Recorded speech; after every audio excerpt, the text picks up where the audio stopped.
These days, waves of change are hitting the equator, and guardians are stepping up to hold back the tides, to heal traditional people who have fallen victim to modern life.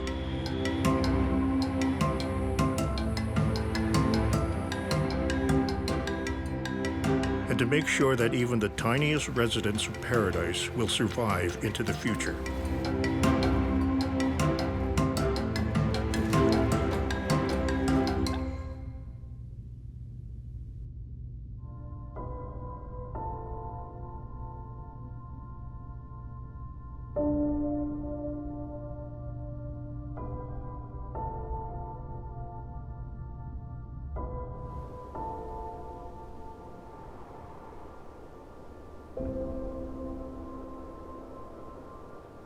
It is pronounced Kiribati, and it's a nation of 33 tiny coral islands strung across 2,000 kilometers of equatorial Pacific Ocean.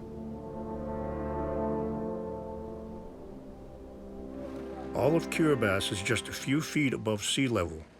Its people have always been comfortable on water, but today's rising ocean is an existential threat. Kiribati has a tiny economy and little foreign aid. But its people, its women especially, are undaunted. Casey Terakabu is the first female engineer in Kiribati. Her job is to protect the nation's coasts. I've been to places where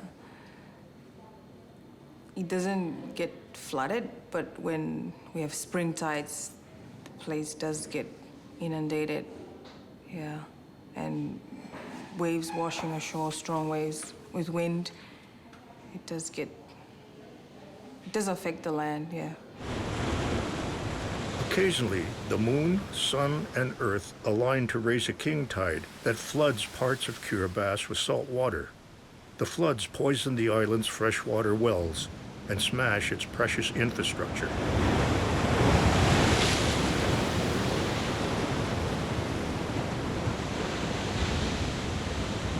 This is in Temaiku, not far from the airport. It's obviously in danger. We need to protect this asset, this road, and we've also seen people doing sand beach mining, yeah, for maybe their construction, home construction, and yeah, which is illegal. It's illegal to do. Building seawalls is their only defense, but it's not a perfect solution. As soon as you put a seawall there, that's when parts of the island gets eroded. So it does have cons, seawalls. You know, the ends of the seawall where you stop and then the land next to it, adjacent to it, gets affected. About 100,000 people live in Kiribati.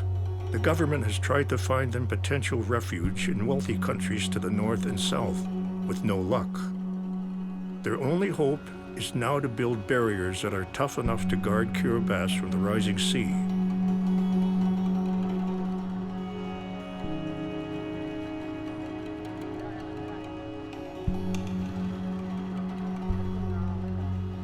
This wall is an example of the traditional sandbag seawall.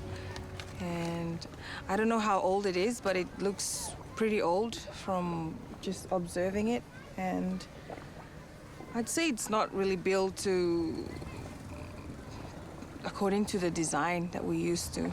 Our ministry, we're looking at replacing the whole seawall. If it's not replacing, we're building a new one in front of it just to strengthen the existing seawall, which is obviously not that good. The walls have to stand up to a lot. Lagoons here are littered with ships that nobody will pay to scrap. Big storms hurl them at the coast. This is one of the wrecks. The Equator has just been washed ashore from Cyclone Pam. We've had strong waves and winds, and then it ended up smashing into the wall.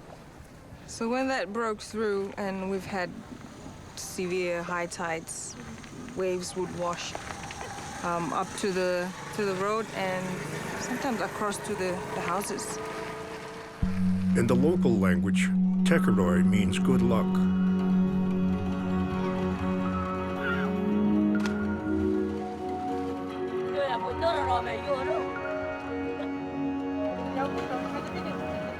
Before independence, Kiribati was occupied by Japan, then America, then Britain. The bridges they built, like this one, took no account of how sand flows, and they made erosion worse. Casey's generation must do better or Kiribati will sink into the sea.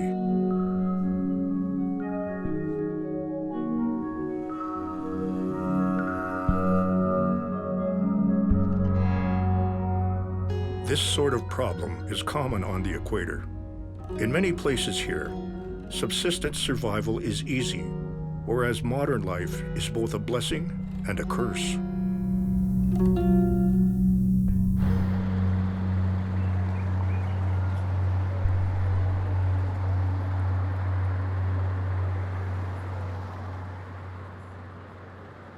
Nairobi has a population of more than 6 million. It's the second largest metropolis in Africa and the most vibrant city on the equator.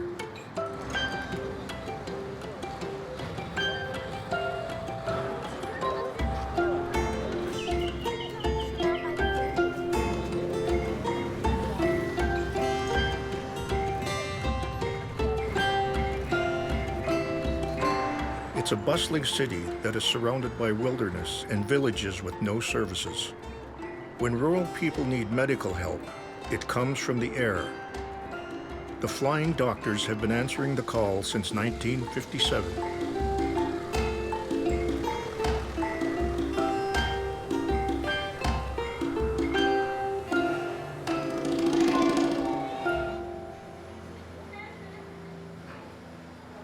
It's a very vast continent. You could feed South America, Europe, into this continent and still have space.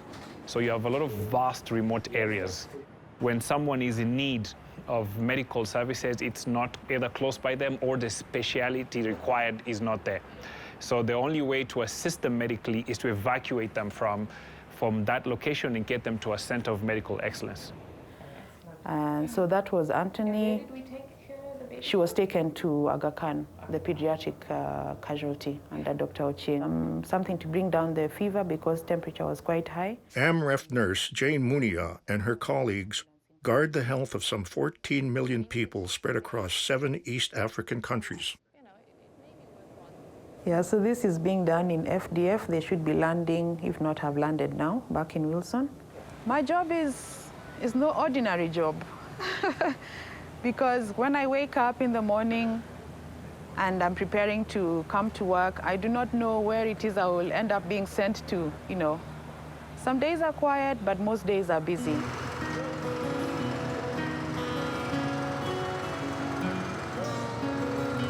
You leave your house having told your family that, oh, I'll see you in the evening, and then at midday you're calling them and saying, I'm off to Europe. See you in a day or two.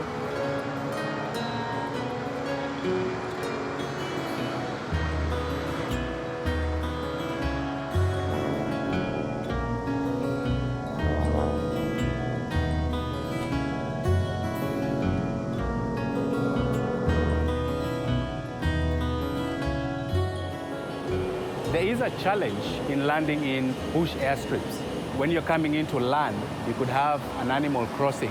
What we normally do is we check in overhead, have a look around, come in low level, that scares the animals away, and then we make a quick turn and come in and land. So if you're alone in the bush, there's nobody else to help you and you need to land, that's how we do it with the animals.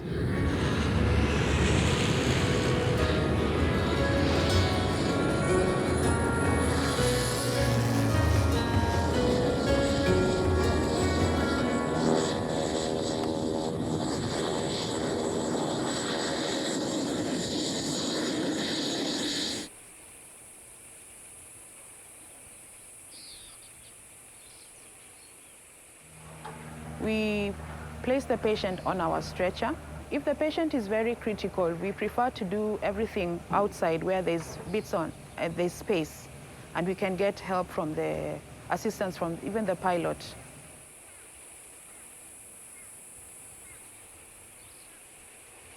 There are many people I have met. They might never remember my name.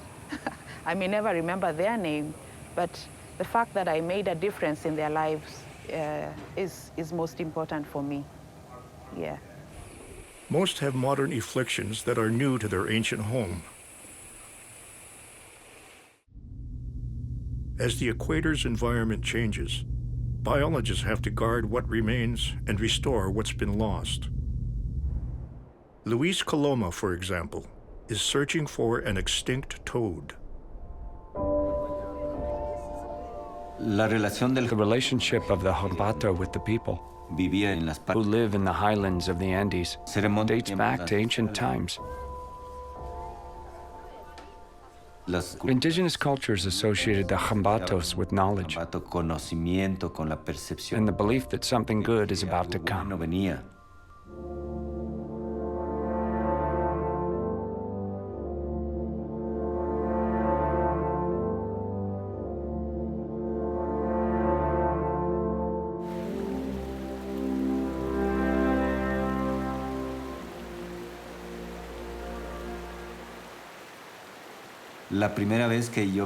The first time I saw a toad in my childhood, it was like being in paradise, like being in heaven. And every night I dreamed of toads and frogs. They were always part of my life. Another member of the family. Is there a laying? Let me see. Yes, this laying of eggs is from the dendrobates. They're ready to be taken to the aquarium. These ones are about to hatch. How pretty. Yes, I was going to ask you, I think we have too many dendrobates in the same terrarium. Yes, I think it's better to keep them in couples only, for breeding.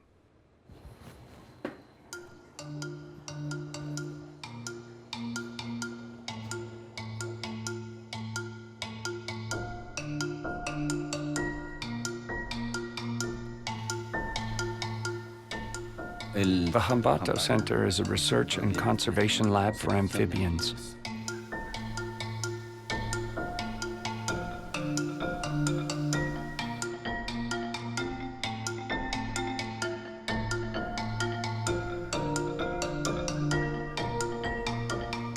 We currently have 40 species in the center. It's a modern Noah's Ark.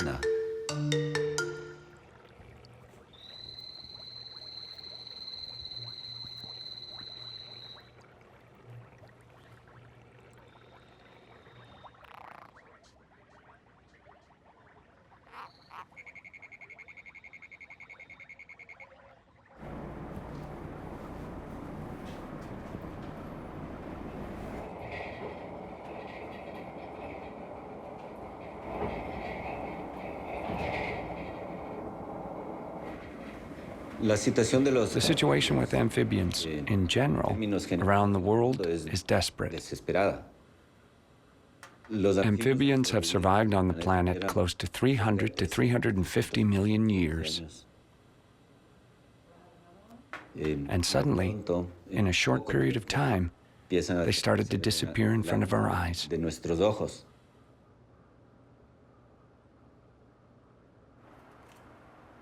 This is Jambato. This is an iconic species for the worlds of science, conservation, and the diversity in Ecuador. The last time I saw a Jambato in Quito, I was 21 years old. That was the last Jambato.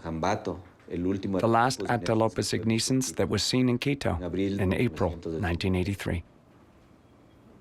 When a species goes extinct, we as humans are losing a part of us.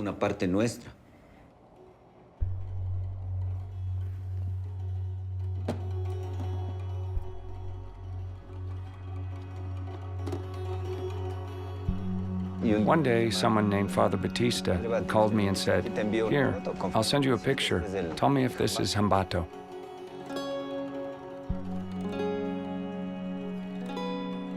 When I received a photograph, that was a magical moment.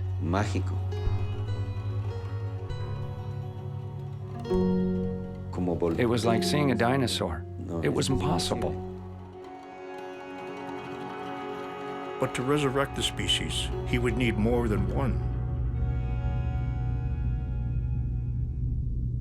In the equatorial Pacific, there are several island nations that are trying to guard against their own imminent extinction.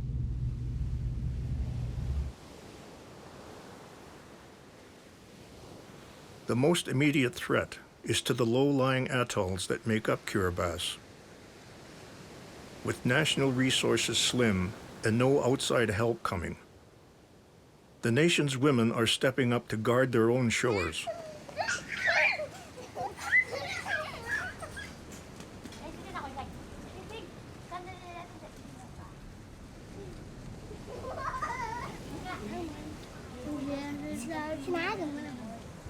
The island's most famous seawall builder is Teote Davies.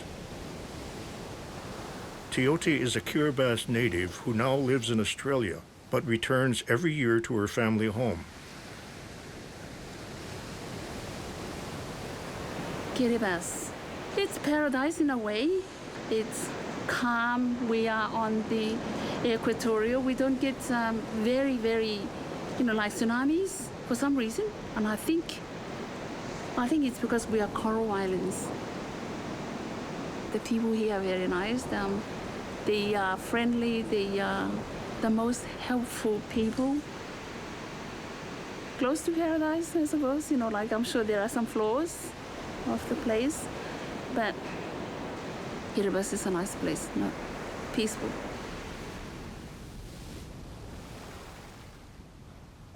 Teote spent years and much of her savings fortifying her home against the threat of the king tides that periodically flood the island.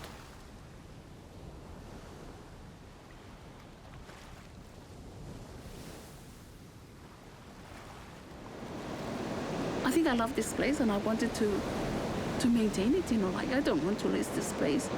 And this one is not high enough. This one is not high enough. We still need to put another, probably 2 more rows of this brick. And that's about, that's nearly 2 feet tall above the ground. Still need to go another foot. Even during low tides, the sea can throw debris into her yard. At high tides, it was stealing her land, as it has done to many homes here. Teote is unique in being able to guard her home. Most can't afford a wall.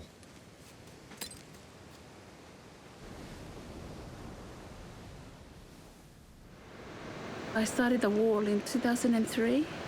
It's a lot of work, labor, money. You're lucky if you have a bit of, money, but for those ones who don't have money, they just let go. The tide will come. The tide will take that one away. Teote's daughter, Marita, is a writer. She saw her mom's wall as a symbol of the global effort to stand against the ravages of climate change. She captured the struggle in her children's book, Teote and the Wall.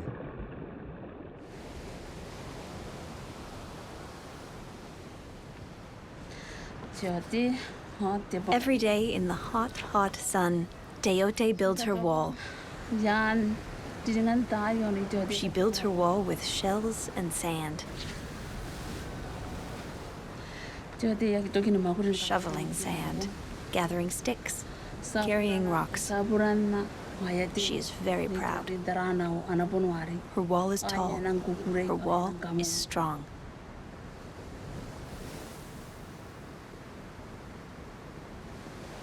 As proud as she is of her wall, Teote knows that it will cause problems for her neighbors.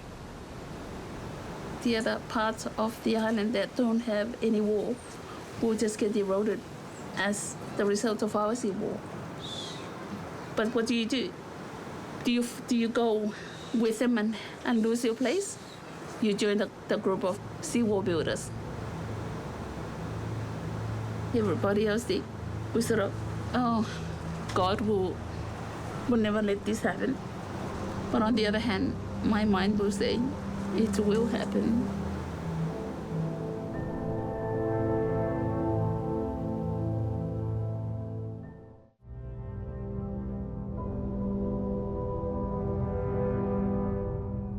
On the equator, the weather is so mild and the land so fertile that subsistence lifestyles have flourished here since the dawn of humanity. Today, there's a paradox in this paradise, illustrated by Kenya's flying doctors. Their service is needed because patients are far from modern help, but most of their medical problems originate in the developed world.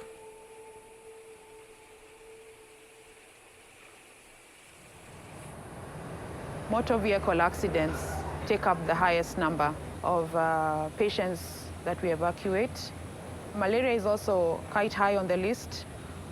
And then diseases that come because of sedentary lifestyles, cardiac problems, so high blood pressure, myocardial infarctions, heart conditions. So that is quite a large number of the cases that we see.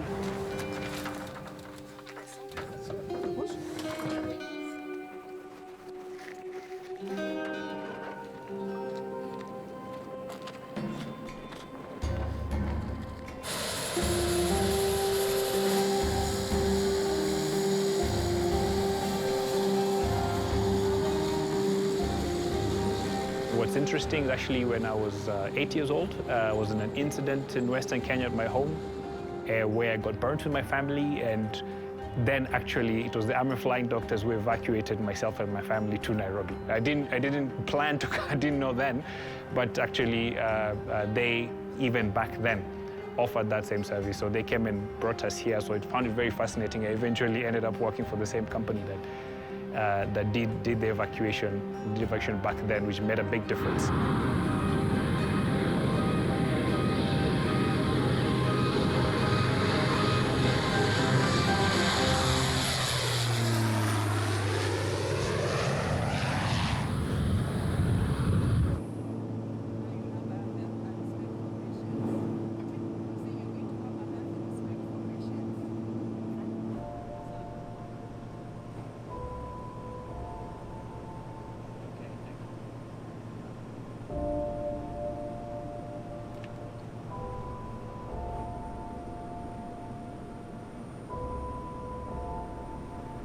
I love the fact that every evacuation is almost like a project. It's never consistent. It's never the same every single day, which means you have to learn to think on your feet.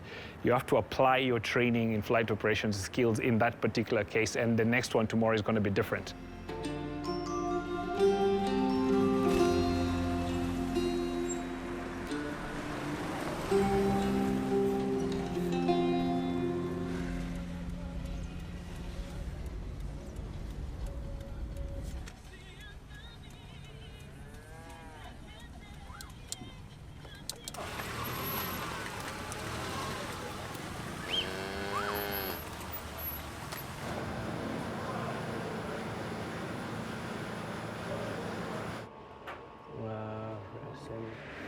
Steve, you called? Yes, we've got a confirmed flight to Kotas, Mara camp on, the one in the Mara? in the Mara. Okay. So This is Mara. Army flying doctors and AMREF have been around for now 60 years. But you do have, as the region is set up, you do have a lot of conflict areas, countries surrounding us that have conflict situations and security situations that we also have to confirm that we can access these locations safely with security conditions that are possible for operations to happen in a safe manner. Yes. The weather seems fine along the route. Okay. Passengers, you fly from A to B, you say thank you, and they're gone. When we're flying a patient, it's more of a team effort. You're flying to save lives. You're working with a team of doctors, nurses, and at the end of the day, you really do feel fulfilled because you've not just flown somebody from A to B. You have actually helped that person go to a better hospital, maybe even save their life. So for me, that is satisfying, more satisfying than just flying a passenger.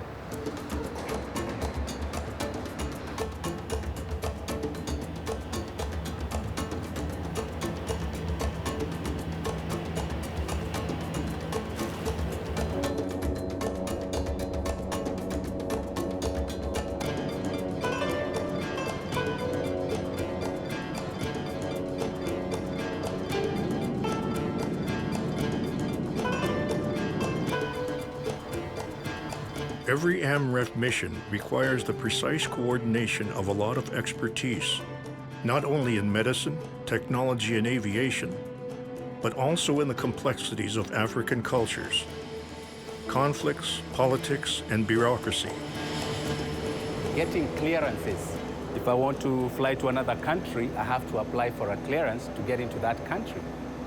After 6 o'clock, government offices are closed. So sometimes it's a real issue. We can come and get you, but if we don't have the right paperwork, it causes delays in getting to the patients.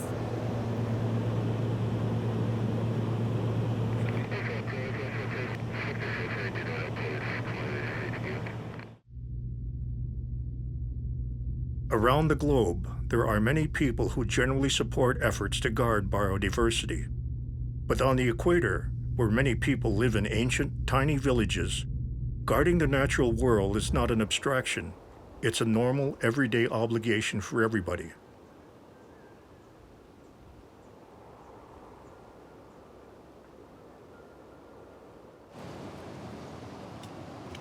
On the outskirts of such a village, a boy is searching for a Yambato toad. It used to be common here. Now it's listed as extinct.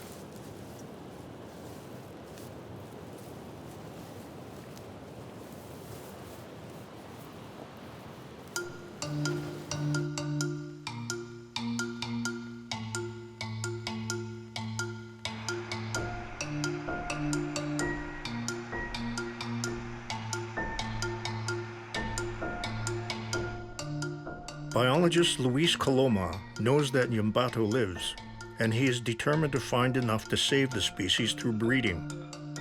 The 200-kilometer trip from Quito takes a day on winding roads climbing into the Andes Mountains.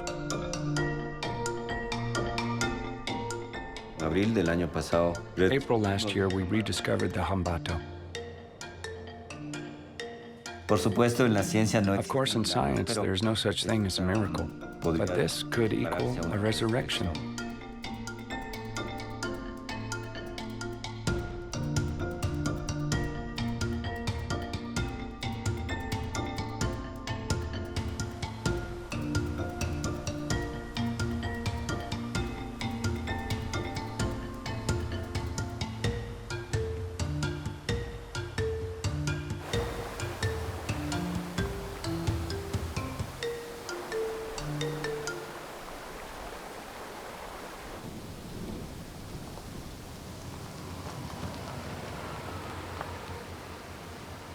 We're here to find tadpoles in the Angamarca River. It's easier for a young frog to adapt to lab conditions.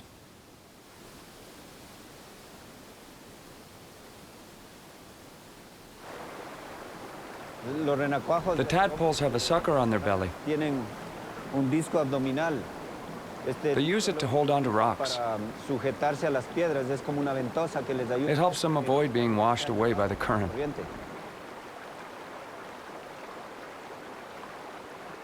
Let's go see, just a little bit higher.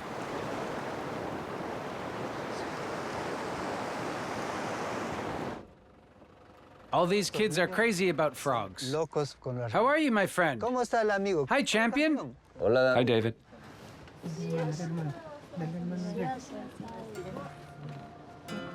David, have you found more frogs? No.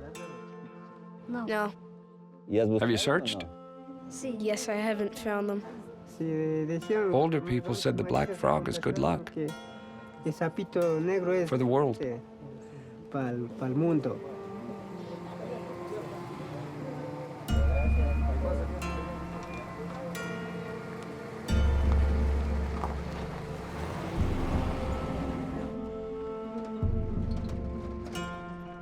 The clouds are rising.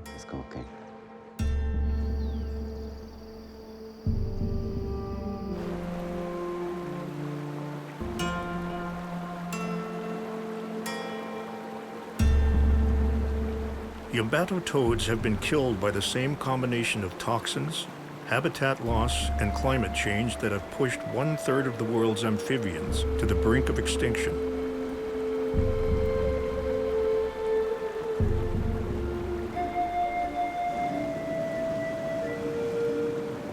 The search for survivors is proving fruitless.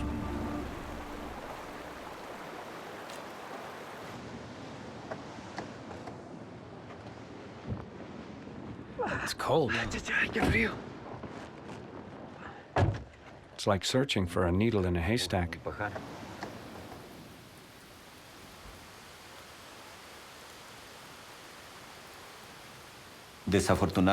Unfortunately, we haven't found any tadpoles at this time.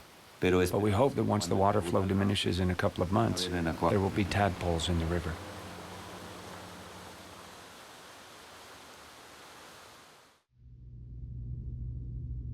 Climate scientists have predicted that Kiribati will be the first nation in the world to entirely disappear as global warming raises the level of the sea. But there's lots of people in Kiribati who don't buy that.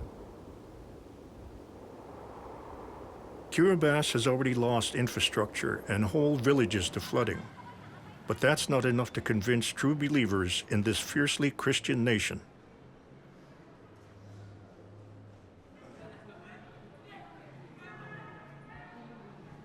The people here in Kiribati, I think 90% Christian.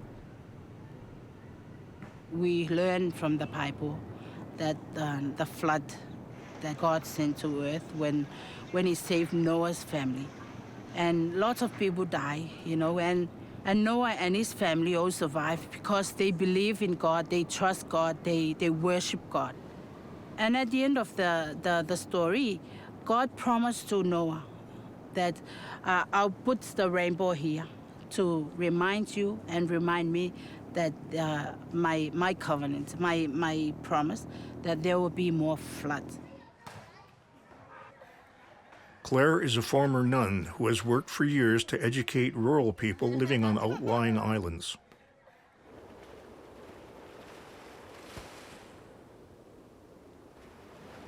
God gave us this beautiful island. It is 2 meters above sea level. But how can that be? He already promised in the Bible to Noah and said there will be no more flooding. And so here you are coming and telling us that we are going to underwater. You know, that's just a story from the Bible that really influenced our people. And I try to explain them, or we try to explain in a simple way, that the human beings like us, God create things, but we destroy them. Claire has had more success educating people in Kiribati than she has had with some first world politicians.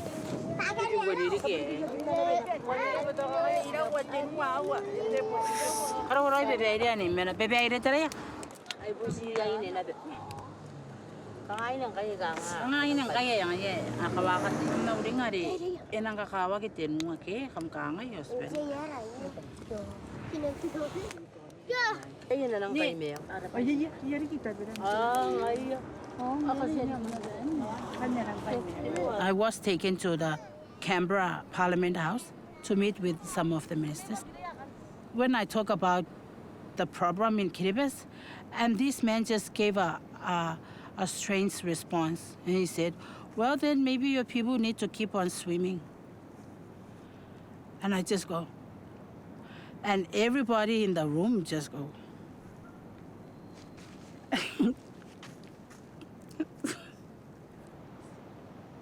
Sorry. I think that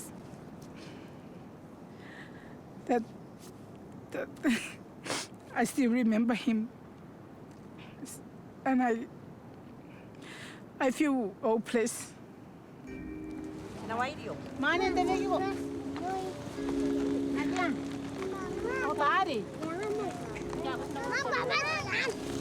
but doesn't stop me. It's make me more hungry and more persistent and have more energy to do more for my people.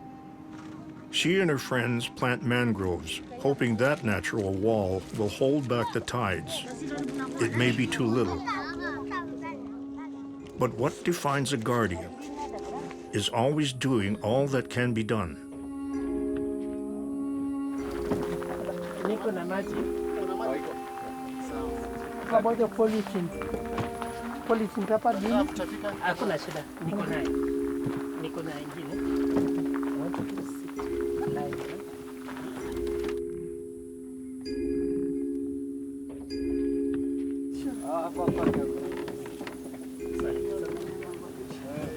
In the plane, before we take off, we normally ask for some time from the pilot to give us a bit of time just to settle, attach the patient to oxygen if we need to, make sure everything is well secured before we take off.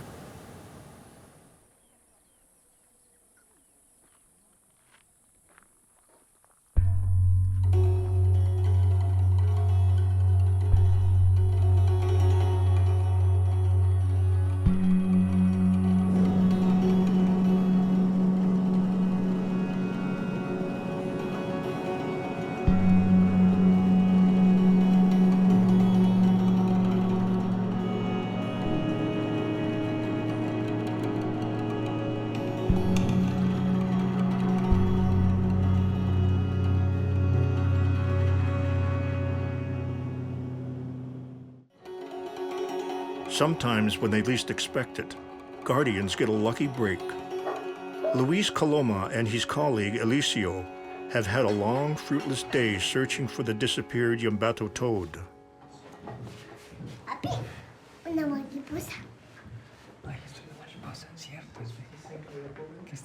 What is the butterfly doing? It was a long day. It was not a long trip, but it felt long.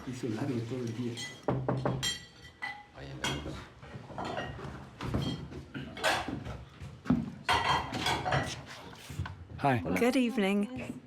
I found a little frog. I would like to know if it's what you guys are looking for. Come in. Show us, please. Can I see it? Here on the table, please. No, this can't be possible.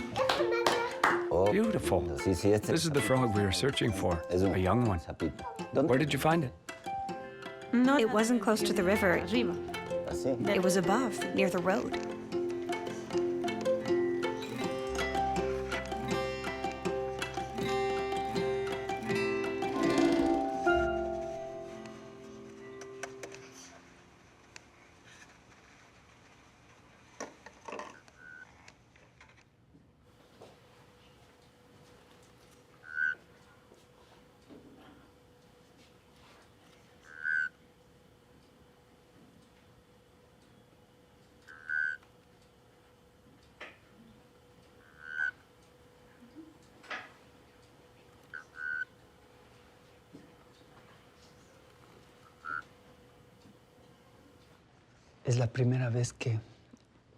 This is the first time the singing of Jambato is being recorded. This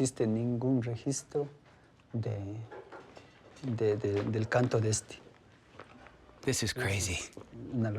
I'm thrilled.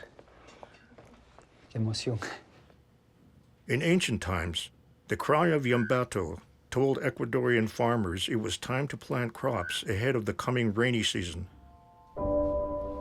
Since 1980, Ecuador has lost 28 species of amphibians to extinction. Yambato was thought to be one of them. Its sudden return is the sort of victory that gives the guardians of paradise hope. The word Hambato means crying in the rain. They're the symbol of abundance and fertility.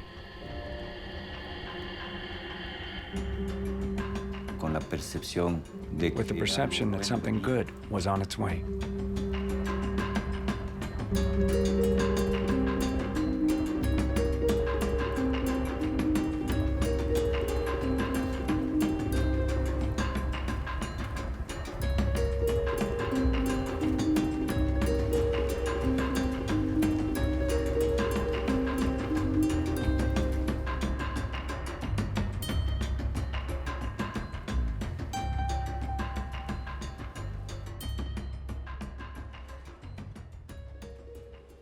We now have this young Hambato.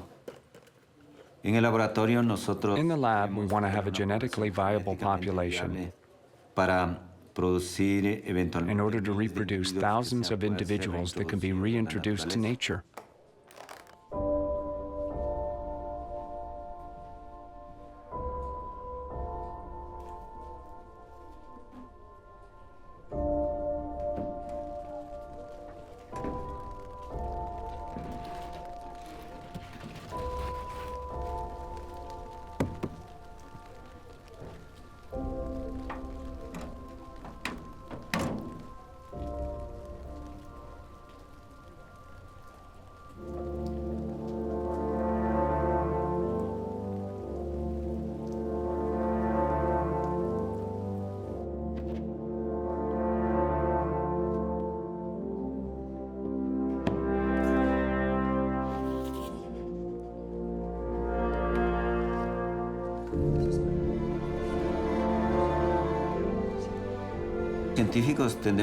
We scientists tend to be a little pessimistic. But we also have the human dreamer side.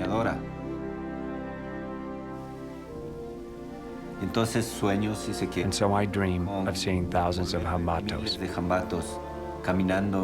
roaming again across our moors and in our gardens and around our houses. That they are part of our family again.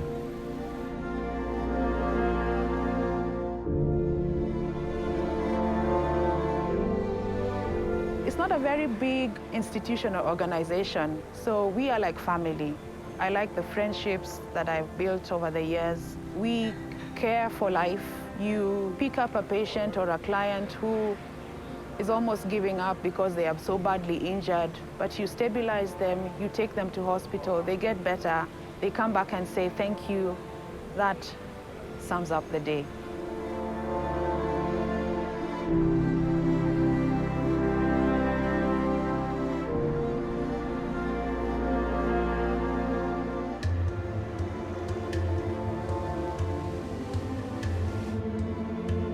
I'm working at a Kiribati adaptation project. They encourage communities to plant mangroves because they can see the importance of the mangrove at the coastal areas. They really can trap the sand from eating away, so it's important to keep on planting these trees.